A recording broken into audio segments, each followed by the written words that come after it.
Pessoal, tudo bem com vocês?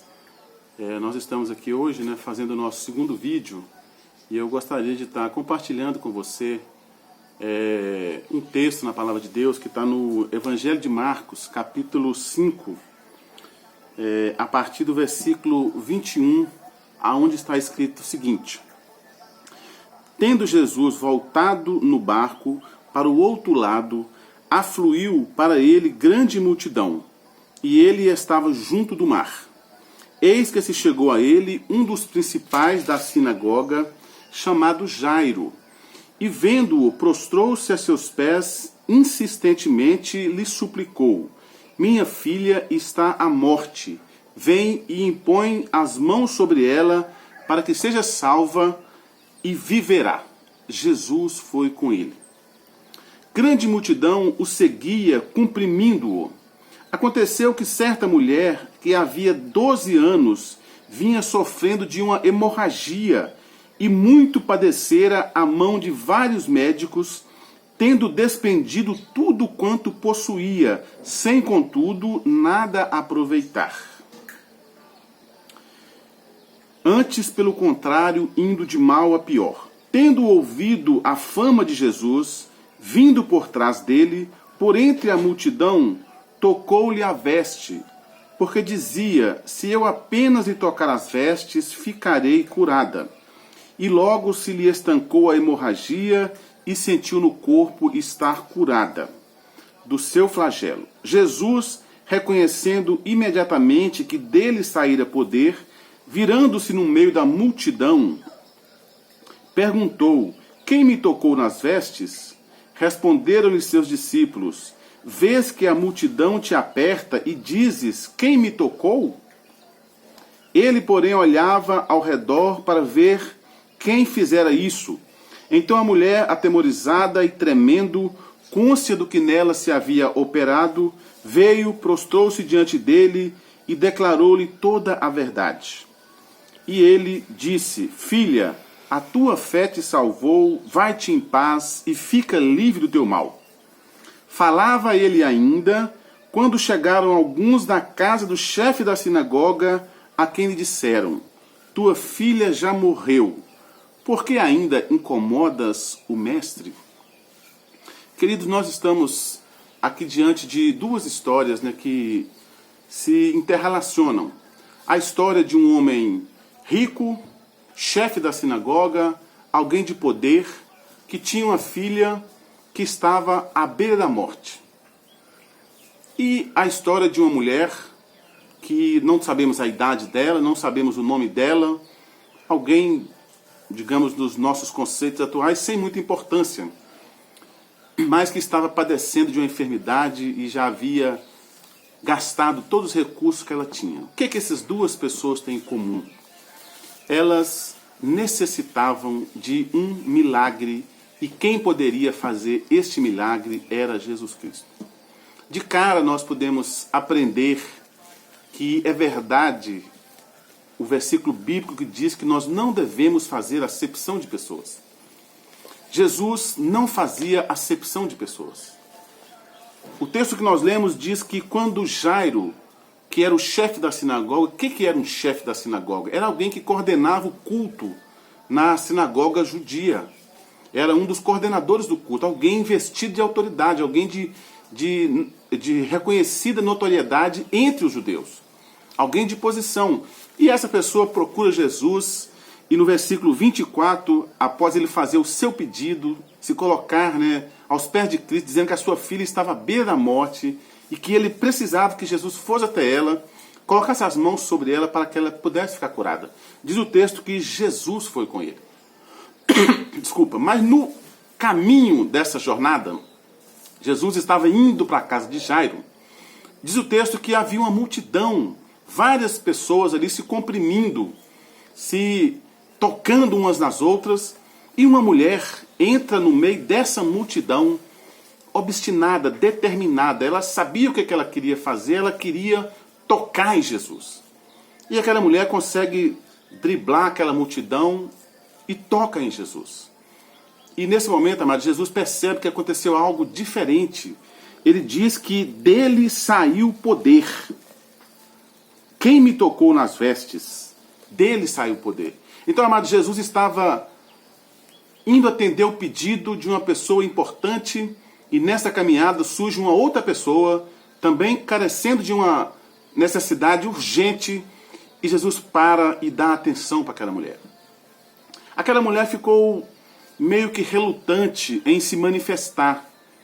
Talvez ela tivesse pensado, olha, eu vou entrar ali, eu vou tocar em Jesus, eu vou embora para casa. Mas por que será, amados, que aquela mulher não queria se manifestar àquela multidão? Por que ela resistiu? Jesus insistia, alguém me tocou, perguntou para os discípulos não entenderam o que ele estava falando. Senhor, está todo mundo te tocando. Não, mas foi um toque diferente. Eu vi que de mim saiu o poder. Por que aquela mulher estava resistindo a se manifestar, amados? Porque no livro de Levítico diz que uma pessoa acometida de uma enfermidade como a daquela mulher, um fluxo de sangue, qualquer pessoa que tocasse nessa mulher ficaria impuro e teria que ficar um dia recluso para se purificar. Se aquela mulher tocasse num objeto e alguém tocasse também, essa pessoa ficaria um dia impuro e essa pessoa teria que se purificar. Se essa mulher sentasse numa cadeira, se essa mulher deitasse em qualquer lugar que essa mulher passasse, alguém tocasse ali, essa pessoa deveria ser considerada impura também. E no livro de Levítico diz mais, amado, que se alguém fizer isso de forma intencional, essa pessoa deve ser tirada do arraial e deve ser morta. Então por isso que essa mulher relutou em dizer que fora ela a causa daquela situação. Mas vencendo o medo, né, vencendo a possibilidade de uma repreensão pública, ela não sabia o que Jesus ia falar com ela. Ela se coloca diante dele, versículo 33. Então a mulher, atemorizada e tremendo, cônscia do que nela se operara, veio, prostrou-se diante dele e declarou-lhe toda a verdade. E ele lhe disse: filha, a tua fé te salvou, vai-te em paz e fica livre do teu mal. Meus amados, nós temos aqui um grande ensinamento. Não há por que você temer a Jesus. Não há por que você ter medo da reação de Jesus. Jesus, ele aparece na Bíblia como aquele que está sempre de braços abertos. Assim como nós conhecemos a história do filho pródigo que abandonou sua casa e também estava lá numa situação difícil, chegou ao fundo do poço, com medo de voltar para casa, saber o que ia acontecer, e quando ele volta para casa, o pai vem ao seu encontro de braços abertos. Talvez você está precisando encorajar-se um pouco e voltar para os braços do pai. O pai não vai te reprimir, não vai te repreender, assim como Jesus não repreendeu essa mulher, porque Jesus, amado, ele estava acima da lei.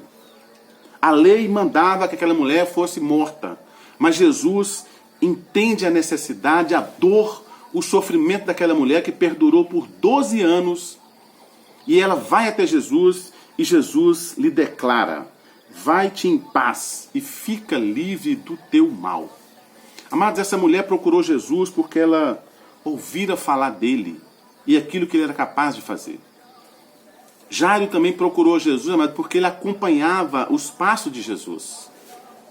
Se você observar, pouco antes desse episódio, Jesus havia atravessado o mar da Galileia e foi até a cidade de Gadara, e ali ele curou um gadareno que estava possesso de uma legião de demônios.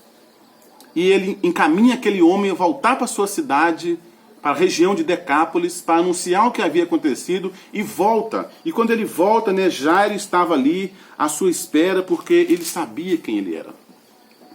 Meu querido, talvez o orgulho, a posição social impede você de vir até Cristo.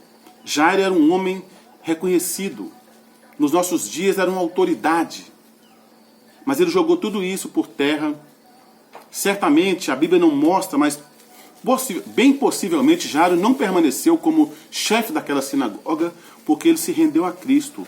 Mas o mais importante, amados, é que ele alcançou a bênção que ele necessitava tanto. Essa mulher também correu o seu risco de ser apedrejada, de ser repreendida, foi até Jesus e voltou para casa curada. Interessante, amados, que enquanto Jesus estava ali no calor da emoção de ter curado aquela mulher, Chega um grupo de pessoas e fala, olha, falava Jesus ainda quando chegaram alguns da casa do chefe da sinagoga, da casa de Jairo, a quem lhe disseram, tua filha já morreu, por que ainda incomodas o mestre? Meus amados, Jesus estava ali voltado para aquela situação, olhando para aquela mulher, determinando para ela a sua cura. Vai-te em paz, fica ali do seu mal. Mas ele ouve aquelas pessoas desanimando ou desencorajando Jairo. Jairo, acabou. Sua filha morreu. Deixa o mestre em paz. E Jesus, sensível àquelas pessoas que estavam tirando o sonho daquele homem, ele imediatamente diz, mas Jesus, verso 36 de Marcos 5, mas Jesus, sem acudir a tais palavras, disse ao chefe da sinagoga, não temas, crê somente. E Jairo toma posse daquelas palavras, e no decorrer da história aqui, nós não vamos ler todo o texto, mas o versículo 41 de Marcos 5 diz, tomando-a pela mão, disse, Talita cumi, que quer dizer, menina, eu te mando, levanta-te. Imediatamente a menina se levantou e pôs-se a andar, pois tinha 12 anos. Então ficaram todos sobremaneira admirados. Meus amados, Jesus está de braços abertos para nos acolher. Jesus sempre esteve pronto para nos acolher e receber. E eu quero deixar essa palavra aqui para você, meu amado. Não importa a sua posição social. Não importa se você é alguém de notoriedade ou se você é alguém estranho, como era o caso desses dois personagens. Jairo, um homem reconhecido, a mulher, não sabemos sequer o nome dela. Mas ambos, diante de uma grande necessidade dos seus corações, procuraram ao mestre e por ele foram acolhidos e receberam as suas bênçãos. A mulher ficou curada de uma hemorragia que durava aproximadamente 12 anos. E Jairo teve a sua filha ressuscitada, porque no intervalo que Jesus ia até a sua casa, sua filha morre. Então quero dizer a você, meu amado, que não importa o tamanho da dificuldade que você possa estar encarando. Jesus é a solução para o seu problema. Mas é necessário você sair da sua zona de conforto. A mulher entrou no meio da multidão, tocou em Jesus e foi curada. Jairo abandonou a religiosidade, a posição social, clamou por Jesus e também teve a sua filha curada. Jesus é este que pode te curar de todo e qualquer mal. Eu quero orar para você. Meu Senhor Jesus, eu quero te louvar por esse momento, te agradecer por essa oportunidade e que esta pessoa que me ouve nesta hora, Senhor, seja qual for a sua necessidade, Senhor, tenha misericórdia, livre essa pessoa deste mal e que ela possa receber do Senhor a mesma palavra que aquela mulher recebeu. A tua fé te salvou, vai-te em paz e fica livre do teu mal. Que Deus te abençoe e continue sustentando a sua vida. Em nome de Jesus. Amém.